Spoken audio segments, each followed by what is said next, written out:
AFC Asian কাপের বাছাই পর্বে লড়বে বাংলাদেশ। সে ম্যাচে ভারতকে যে কোনো মূল্যে হারাতেই হবে, এমন হুঙ্কার দিয়েছে বাফুফের সভাপতি তাবিথ আউয়াল। ভারত বাংলাদেশ রোমাঞ্চকর সেই লড়াই নিয়েই থাকছে আজকের প্রতিবেদন, এবং আপনাদের সঙ্গে আছি আমি মামুনুর রহমান।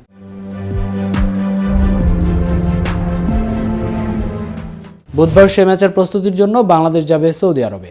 সেখানে ক্যাম্প করবেন কোচ হাভিয়ার কাভরেরা। তার আগে মঙ্গলবার বাফুফের সভাপতির সঙ্গে সাক্ষাৎ করেন ফুটবলাররা। সেখানেই তাদের এ বার্তা দেন তাবিথ। কাভরেরার শিষ্যরা সৌদি আরবে 11 দিনের একটি প্রস্তুতি ক্যাম্প করবেন। এরপর 17 মার্চ দেশে ফিরে আসবেন এবং 25 মার্চ ভারতের বিপক্ষে গুরুত্বপূর্ণ এই ম্যাচে অংশ নেবে।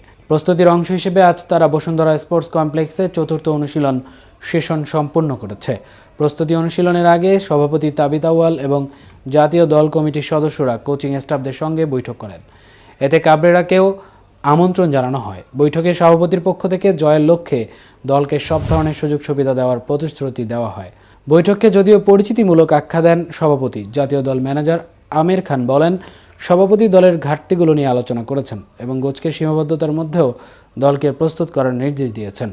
সভাপতি ভারতের বিপক্ষে জয় চান। সভাপতি দলকে যতটা সম্ভব সুযোগ সুবিধা দেওয়ার প্রতিশ্রুতি দিয়েছেন। তিনি আরও জানান, সৌদি আরবে বাংলাদেশ দল 3টি প্রস্তুতি ম্যাচ খেলতে পারে, যার মধ্যে একটি ম্যাচ সুদানের বিপক্ষে অনুষ্ঠিত হতে পারে 8 অথবা 9 মার্চ।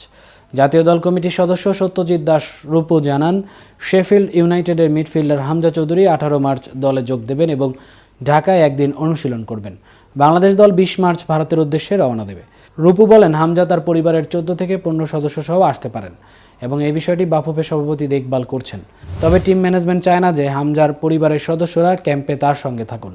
এদিকে সোমবার বাংলাদেশে নিযুক্ত ভারতীয় হাই কমিশনার প্রণয় ভার্মার সঙ্গে বৈঠক করেন বাফুফের সভাপতি তাবিথ আউয়াল ও সহসভাপতি ফাহাদ করিম।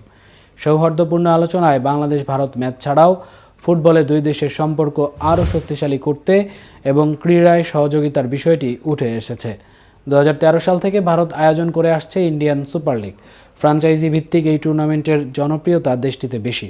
অনেক নামিদামি তারকা ফুটবলারের সঙ্গে কোচকেও ডাগ আউটে দাঁড়াতে দেখা গেছে। কয়েক বছর আগে এমন লিগ আয়োজনের উদ্যোগ নিলেও স্বার্থের দ্বন্দ্বের কারণে শেষ পর্যন্ত সেটা চালু করতে পারেনি বাংলাদেশ ফুটবল ফেডারেশন। সোমবার বাফুফের 2 কর্মকর্তাকে আইএসএল এর জনপ্রিয়তা তুলে ধরেন ভারতের হাই কমিশনার প্রণয় ভার্মা। বাফুফের সহসভাপতি ফাহাদ করিম বলেন, তিনি আমাদের সঙ্গে অনেক সময় কথা বলেছেন। তাদের দেশে ইন্ডিয়ান সুপার লিগ হচ্ছে, সেটা কিভাবে করছে, এই বিষয়গুলো প্রয়োজনে আমরা যেন জানতে পারি সেই কথাও বলেছেন। একই সঙ্গে ভারতের স্পোর্টস মেডিসিন খুবই ভালো, আমরা চাইলে এই বিভাগে তারা সহযোগিতা করবে। এই ছিল এখনকার মতো। পরবর্তী ভিডিও দেখার আমন্ত্রণ জানিয়ে এখানেই শেষ করছি। এতক্ষণ কেটিভির সাথে থাকার জন্য ধন্যবাদ।